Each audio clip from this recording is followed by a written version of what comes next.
If you ever took a walk down Stockton Street in the north side area of Pittsburgh, you might come across a sign that marked the former location of the once hallowed Concordia Club. The Concordia Club was established in 1874 by a group of prominent German Jews for the purpose of promoting social and literary entertainment amongst its members. It grew to become the premier Jewish social club in Pittsburgh, and it was founded because, like so many other Jewish social clubs in those days, Jews wanted to live like Americans, to prosper like Americans, to appear like Americans, but all the while were not welcome like Americans in the non-Jewish clubs.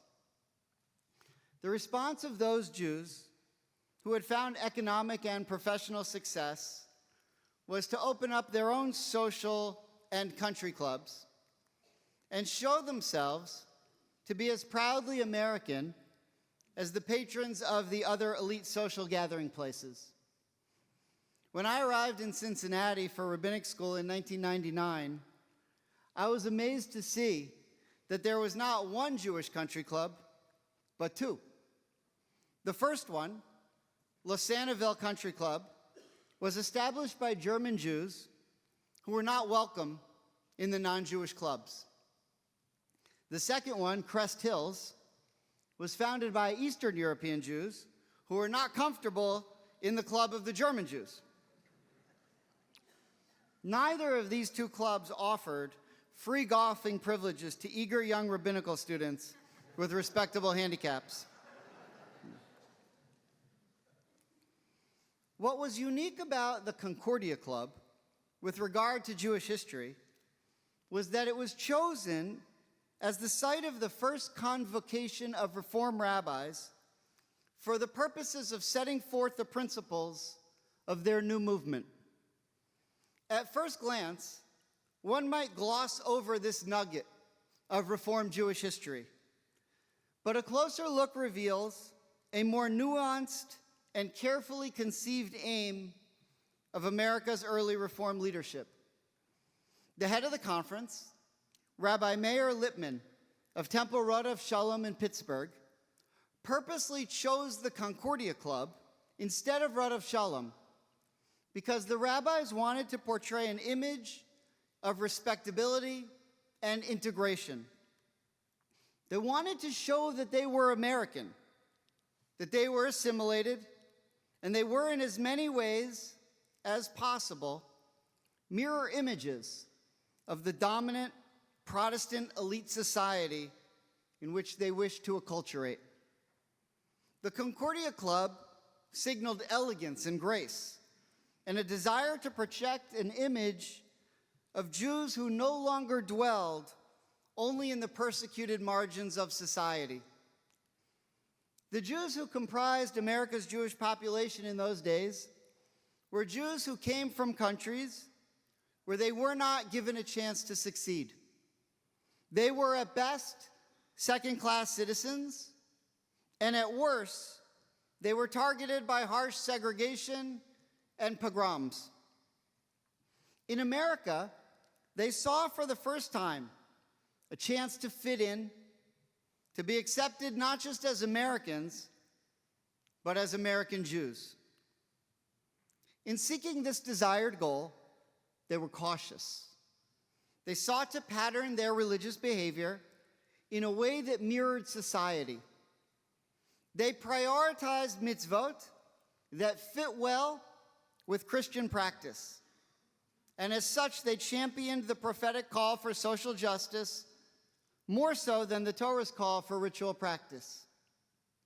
For example, in the mid-1800s, when a group of Jews gathered in a small cafe on the Lower East Side of Manhattan to discuss how Judaism could thrive in this new world, they were not interested in the laws of kashrut or Jewish ritual dress.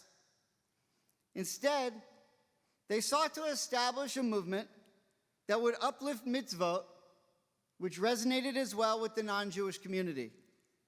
feeding the hungry, caring for the sick, assisting mourners, providing for widows, orphans, and the needy.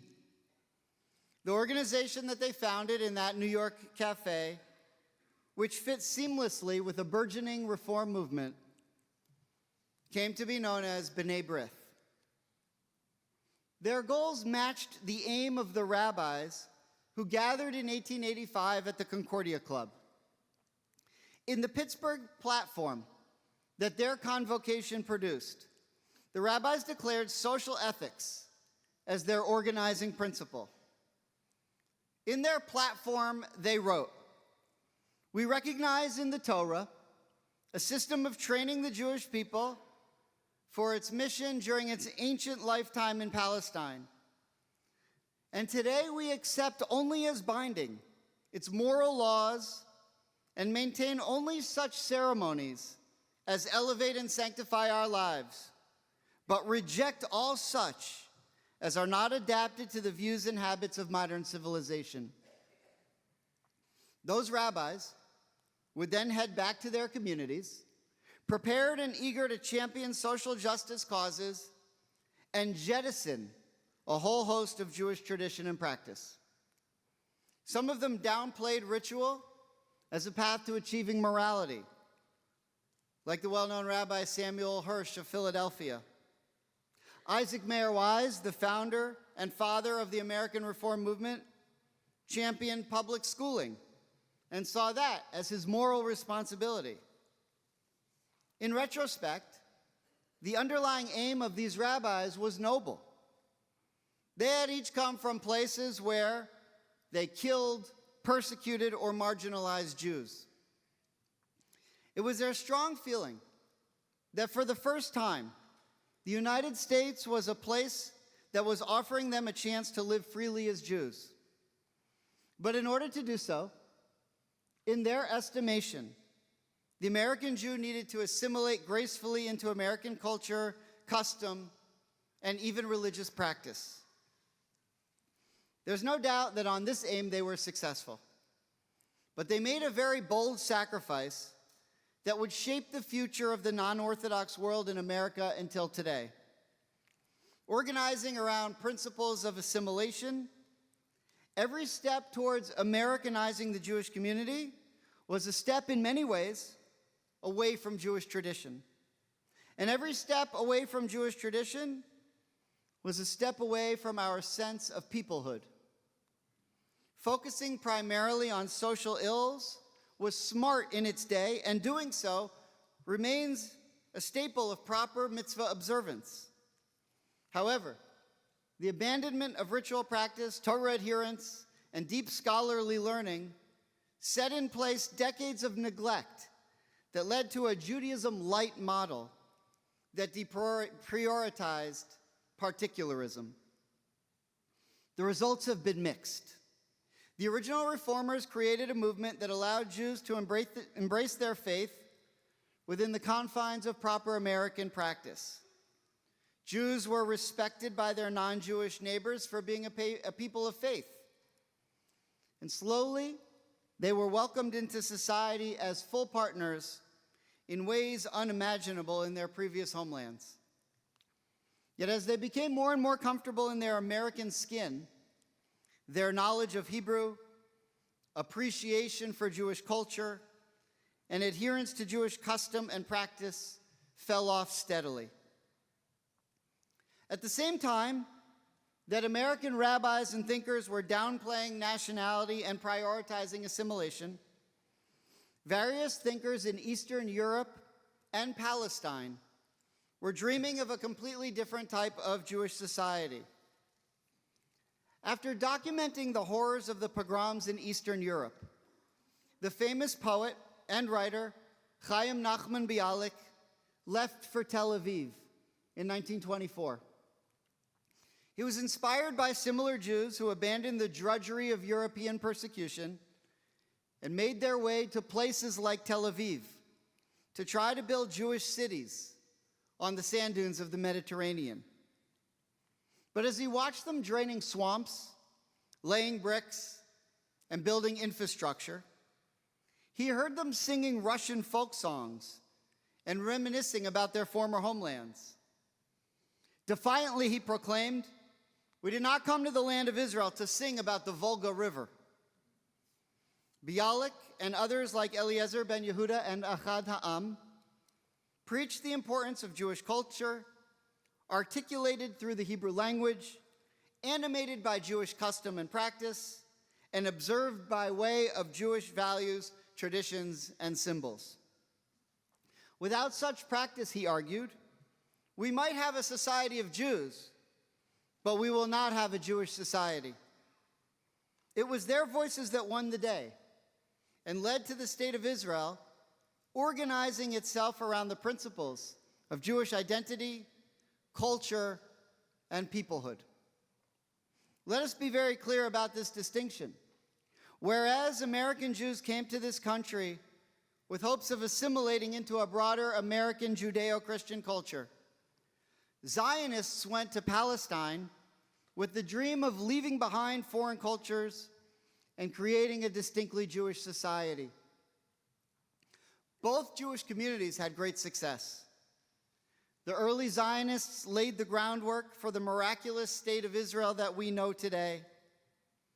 And the Jewish immigrants who came to this country built here the most powerful Jewish community the diaspora has ever known. However, there is one glaring and obvious distinction between our two communities. Israeli Jews live and breathe peoplehood, whereas American Jews must navigate celebrating and observing Jewish culture in a non-Jewish society. This is a danger our people were warned about from the womb. Before Jacob was born, the patriarch who would ultimately become the father of the Jewish people and whose name would be changed to Israel, fought in the womb with his twin brother Esau. The Midrash teaches us that when their mother Rebekah was pregnant, whenever she walked by a Jewish house of study, a Beit Midrash, Jacob would kick and push inside of her, trying to get out in order to enter a house of Torah. But whenever she would walk by a place of idolatry, Esau would kick and push inside of her, trying to get out to engage with the ways of the other nations. Later in life, Jacob would embrace Jewish culture and Torah learning, whereas Esau would immerse himself in the idolatrous ways of other nations. Jacob would ensure that his children would inherit and settle the land of Israel, while Esau set his sights beyond the borders, eastward of the Jordan River. For all posterity, while Esau abandoned the principles and teachings of his father and grandfather and sought refuge amongst the foreign nations of the world and their deities, Jacob remained the brother who held fast to his sense of peoplehood, the calling of our God, and the wisdom of our faith. Though both of Esau's parents were monotheists, though they were both from a tradition that would ultimately be called Jewish, Esau detached from his people and removed himself from the eternal covenant of Israel. I'm concerned today about this sense of peoplehood because I believe that after the trauma of October 7th and the ensuing war over the last 2 years, our sense of peoplehood here in America has been tested in ways that it has not in Israel. And I yearn for a fair bit more here of what they have over there. Since October 7th, glaring problems in our camp have been revealed. We've found it difficult in the American Jewish community to achieve consensus on support for Israel. Not the issues of military and political decision-making. More simply, Zionist versus anti-Zionist. Many times, Israel advocates have called their political representatives to voice support for Israel, only to be told that the most voices calling in opposition to Israel are coming from their Jewish constituents.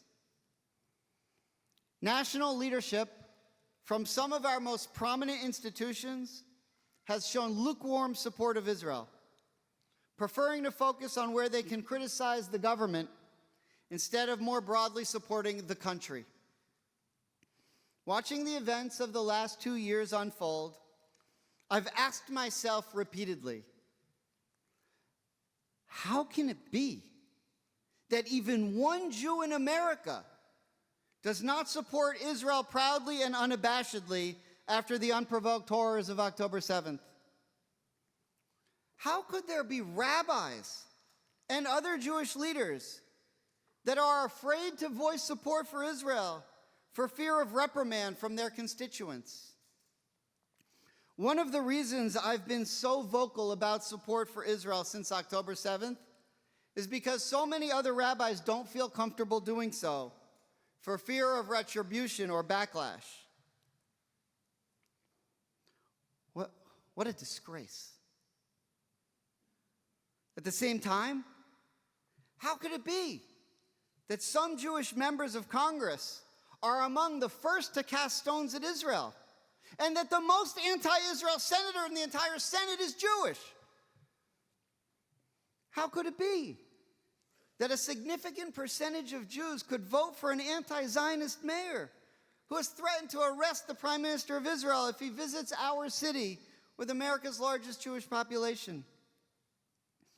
How did we get to this point where we define our Jewish values in ways that in no way represent what our tradition would ever have deemed Jewish values? Going all the way back to Jacob's kicking and screaming in Rebekah's womb. While we've all witnessed this here on our shores, the opposite has rung true in Israel. Before October 7th, there was great skepticism regarding the Zionist spirit of the new generation. They were derided as the TikTok generation, more in tune to their social media profiles than their Jewish identities. However, over the course of the last 2 years, this generation of Israelis has proven itself to be one of the most valiant, most deeply committed, most Zionist generations in Israel's history. Though there is great disagreement in Israel over how to handle the war, who should run the government, how to negotiate for the hostages, half the country supports Bibi, the other half despises him, the war revealed that Israel's sense of peoplehood was everything that Chaim Nachman Bialik once dreamt it should be. Israelis did not want to go to war. They hate war. It's their own kids fighting the war. But decades of immersion in Jewish culture, spirit, and wisdom prepared them for this moment when they would be called to rally behind the Star of David and the stripes of the Talit. This war has been characterized in Israeli society by the chanting of medieval theological Jewish poems, heavy reliance on Jewish culture, and the responsibility each Israeli feels to preserve the sanctity of the Zionist spirit. It is that spirit that I am looking to tap into here in our country. While anti-Semitism is once again on the upswing, we are by no means living in the early 1800s. There's no need anymore to prioritize assimilation over peoplehood or to sacrifice the richness of our faith for the appeasement of our neighbors. On Rosh Hashanah, I mentioned phase 1 of my career, the desire to inspire Jews to be better Jews. And phase 2, the call I feel to protect my people.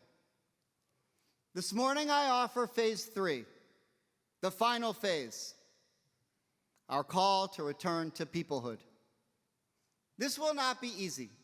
It will require each of us to reprioritize what it means to be a Jew, and for each of us to be willing to relearn, rethink, and reimagine what being Jewish really means to us. It will require us to do a much better job thinking Jewishly. It will require us not to flinch when we hear terms like particularism, Jewish pride, and devout Zionist. It will demand that we respond to the Reform rabbis of 1885 in Pittsburgh First, we thank them for creating a path for us to be proud Jews in this unique and incredible country. And then we will tell them, now that we are settled, now that we have arrived, we will take it from here. We will reinvigorate our heritage. We will remember what it means to be the people of Israel. And I can tell you how I envision this change. And I hope you will hear this call today to embrace our peoplehood. I can tell you how such a day would look to me. It will be the day when you tell me how excited you are for Purim and its message of Jewish perseverance, and maybe your family will enjoy Halloween this year. It will be not when you tell me that you think that the bingo cards for Shabbat is cute, and maybe you'll consider coming once in a while. But when you tell me you will be here a minimum of one Friday night a month because a Jew is supposed to be in shul on Shabbat. It will be not when you tell me that, hey, Beth Am University is a fun idea, maybe I'll consider taking a class, but rather when you tell me I've already signed up because a Jew is supposed to study Torah and our tradition. It will be not when you tell me how proudly you are when you hear the Star-Spangled Banner. I know that already. I know what America means to us. I know my America saved my family from annihilation in Europe. But I will know how Jewishly you are thinking when you tell me instead how your souls stir when you hear the first couple chords of the Hatikvah in ways you can't describe in words. It will be when we tell each other, just as Ruth told Naomi, that wherever you go, I will go. Your people are my people, and your God is my God.